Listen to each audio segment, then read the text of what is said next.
You're listening to the Brilliant Breakthroughs podcast with your host, Maggie Mogan.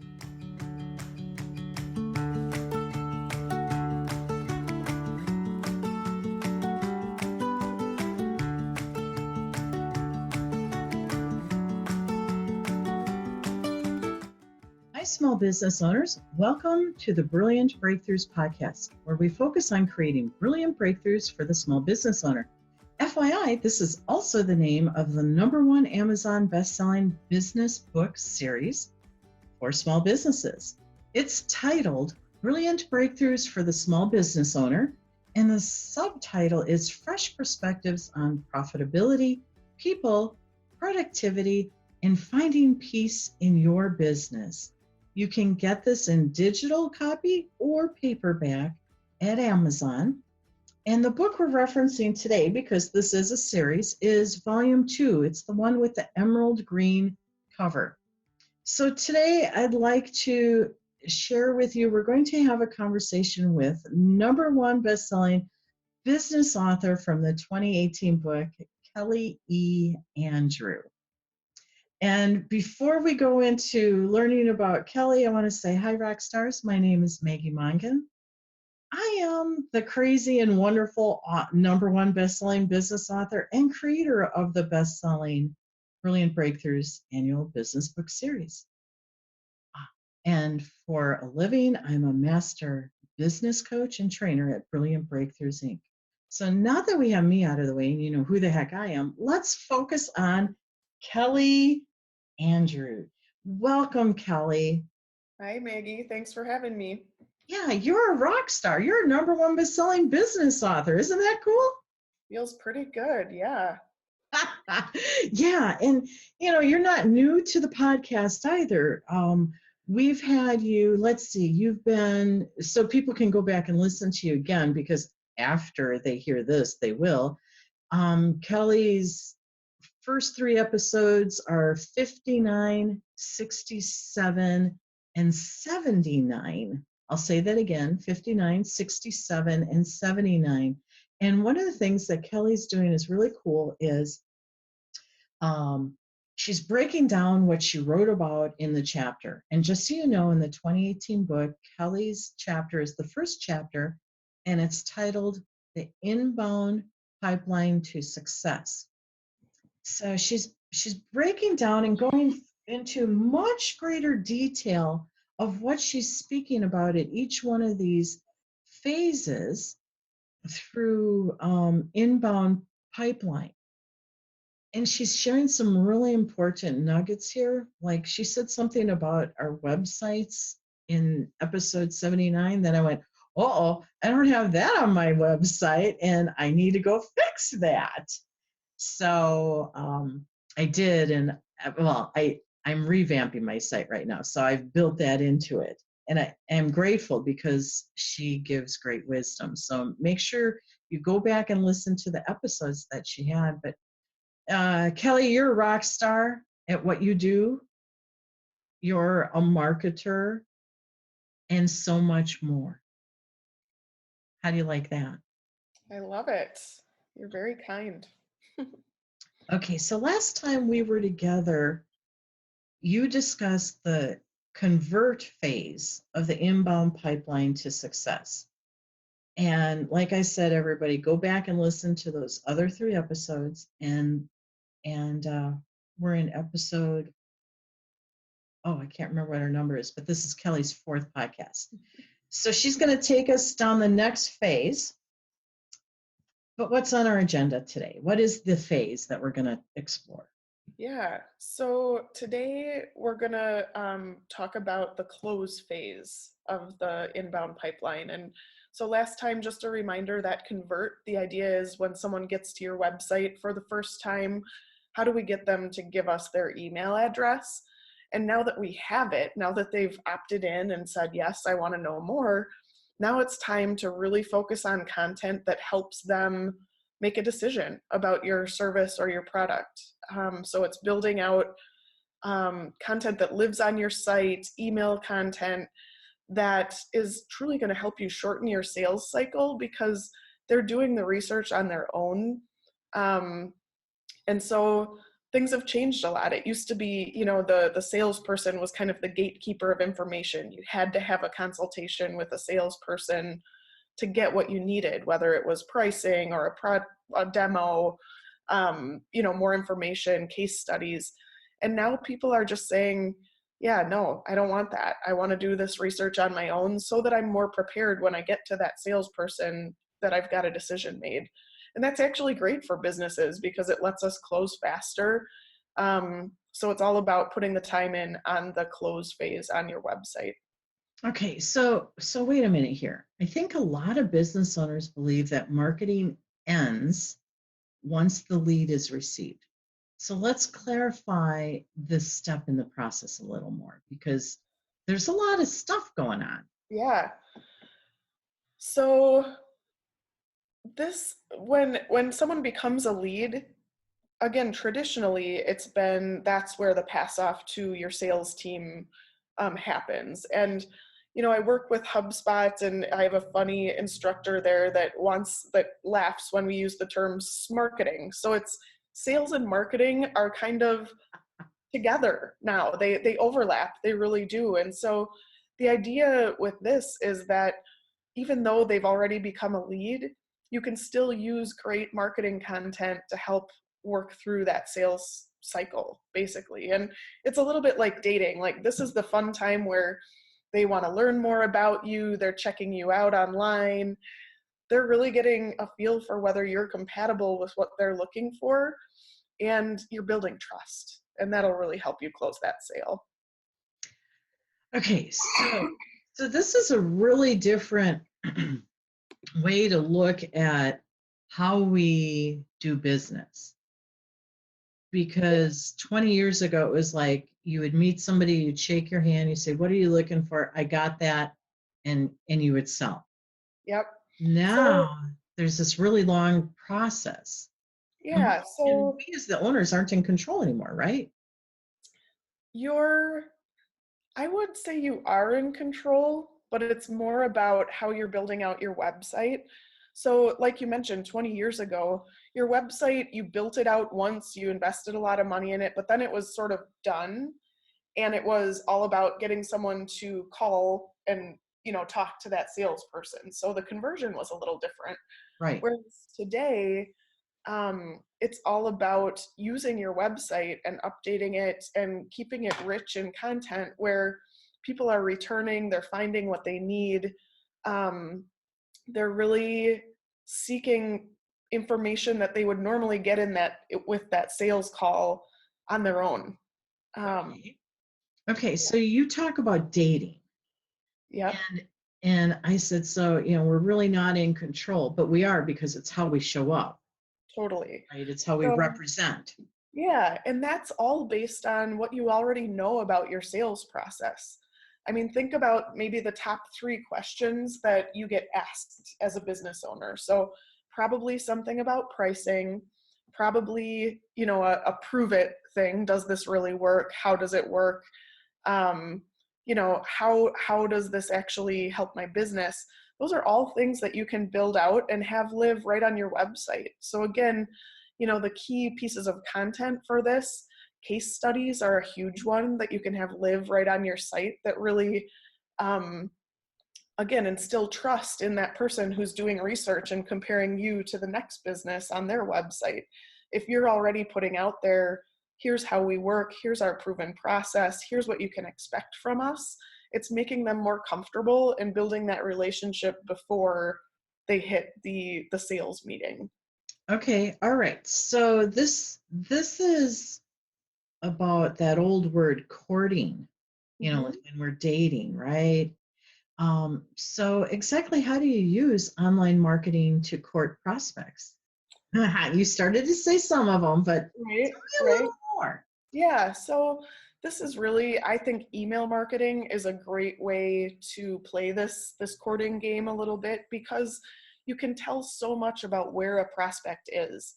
So let's say, they give you their name and their email address, they convert, and you send out an email. Well, you'll know if they open that email right away and they click on, a link to go back and get more information, or if they come back to your website and look around a little bit more, you know that they're interested. Those are great signs for you. And if they don't, if they don't open that first email, or they're not engaged with the content that you're putting out there, you know that maybe they're not as hot of a prospect, and they go into a longer process of building that relationship. So it's really, it's kind of, we've talked about the art and science before. Right. The art of it is creating engaging content that people need and are looking for, and the science of it is looking at the data to say, here's how I categorize this prospect, and here's what I can expect from them, and here's over time what I learn that this type of process needs is what I develop and give them. Okay, now that makes a lot of sense. Okay, so how do I know what a lead is looking for if I'm doing all of this? Because I'm doing a lot of the front end stuff, right? Yep, so this is definitely a key piece of inbound marketing, and that is having the tools to be able to see this data. So at Filament, we work with a CRM called HubSpot, but there are many options that you can use to track what's going on your website. What I really love about HubSpot is that from the minute they opt in and give us that email address, we start looking at their behavior. So what pages are they visiting? How often are they visiting our website? Which emails are they opening? What are they clicking on? All of this lets us really move that relationship forward, because it's not a one-sided relationship anymore. We're both part of it. It's pretty neat to see that happen too, and be able to respond appropriately. Okay, so we do know what they're up to if we have a good system, a good CRM to guide us, and we take the time to slow down and look at what their behavior is as they're engaging with us, right? Yeah, absolutely. One thing that I was thinking about, and it's less probably less important than having a CRM and having tracking like that. But often what I say for a baseline for people to track is how many new visitors are coming to your website every month and how many repeat visitors. And one of the indicators for you to know if you're being successful in this close phase is if you start to see more repeat visitors to your website. So if we go back and we're in the attract phase or the convert phase, we want to see new visitors. We want to get new people into our funnel. We want to collect new leads. But in this phase, it's good to see more repeat visitors starting to come to your site, because that means they're engaging with you and again, courting, building that relationship. Okay, so that means that they're finding what you're saying to them is favorable, right? Yep. And not only favorable, but valuable. So you're giving them something that the competition maybe isn't. And again, if we go back to one of the things I'll remind everyone, and I believe I've said this before on the podcast, was we're still human. You're still selling to a human who's making that decision. And so they need to feel comfortable. So if we can help lay out for them, what is this relationship going to look like? And that might be your proven process over time. How do you work with clients? What are the expectations? What are the results that they can expect? All of those things are really, really valuable pieces of information that they are going to say, oh, I get it. And I already feel more comfortable, even though I've only looked at this content on your website, than I do with a brand that doesn't have this information. Okay. And if it's in alignment with what they're thinking about and all that, that sets up the next step, right? Absolutely. Okay. All right. So to wrap this all up, because we just unpacked a whole bunch of stuff, why is it so important for small business owners to pay attention to the close phase in the inbound marketing strategy, which is different from what they've been accustomed to? Yeah. So This bring is it on. this is all about finding good fit. So most business owners that I know have a good target or a niche that they're going after. And we don't want to have to drag a lead along and convince them, and they're going to be the hardest, to actually sell. We want the customers that are saying, I know what you do, I appreciate it, I value it, I'm going to pay for it, I'm ready to go. So this is really a way to use content to sort of segment your leads and say, okay, this is a lead that would be a great fit. I see that they're engaged. I see that they're opening emails, they're following through, they're looking at my website. That's a lead that I probably want to follow up on and be engaged with, versus a lead that's maybe not ready. Maybe they're just kind of kicking tires at this point. You won't pay as much attention to them, or you'll put them in an automated sequence versus moving them right to your sales team. Okay. Now, that's really cool, because you're saying, as we look at the analytics of their behavior, it starts to give us an idea if we should say, hey, do you want to go on a date? Right. Or do we still play this cat and mouse game, right? And see if it's the right fit. But there comes a point where it's like, ask. Yep. Okay, and engage in a different level than I want to say the word passive, but that's not the right word, because this is not passive. Right. This is very active, but it's, if you want to amplify and move to the next step of engaging further in potential customer, right? Yeah, absolutely. So, I mean, keep in mind, this is called close. So the whole deal here is you're trying to close that new business. And this is just going to help you, again, hopefully shorten your sales cycle when you're actually paying a salesperson to work through the process. Well, sure, because they're hot. Yeah, they're going to have better leads. It's going to let them be more successful, and weed out the leads that aren't as hot, that you can keep on the back burner for a while. Okay. All right. Yeah, because you don't want to do a premature invitation to a close. It won't succeed. So you just keep them on the back burner while you work whoever is hot. Right. Okay, cool. Oh my gosh. I can't wait till we have our next round here. This is cool. And I wish we could talk further, but why don't you share, Kelly, if there's one thing you want people to understand about the close phase, what is it? So this is, your close content is ever evolving, and it's based on what your customers need. So again, don't feel like, well, you built your website, you're done.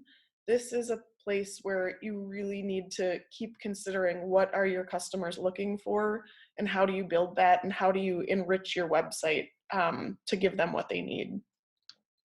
Cool. And I take that to heart, because there's a lot of people that are stagnant out there. Great. So listeners, this is how you can learn more, engage with our #1 best-selling business author, Kelly E. Andrew. I love the E. Start by reading chapter 1 about inbound marketing in the #1 new release book, Brilliant Breakthroughs for the Small Business Owner, Volume 2. And at the end of Kelly's chapter, at the bottom of her author page, she has a very cool invitation. I strongly encourage you to accept that invitation and engage with her, because you will be blown away at what she has for you. It's not only relevant, it's also free. Ooh, is she using some of her tactics she's been sharing with us? She's smiling right now, folks. Okay. Plus, she has all sorts of handles for her social media, so you know how to connect with her as well. So here's something that's really cool. Right now, you can see everything about the book and how to get a hold of it and Kelly by going to the Books app in your app store. Go get the book, Brilliant Biz Book. That's all one word, Brilliant Biz Book.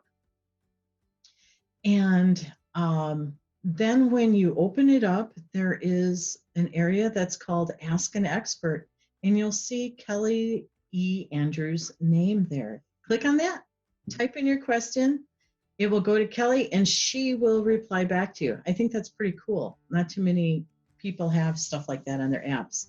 You'll respond, won't you, Kelly?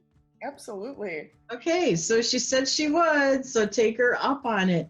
Give her a question or two and be thrilled with what she's going to share with you. Listeners, we appreciate you listening to the Brilliant Breakthroughs podcast, where you learn how to create more brilliant breakthroughs for your small business. Until next week, shine brightly.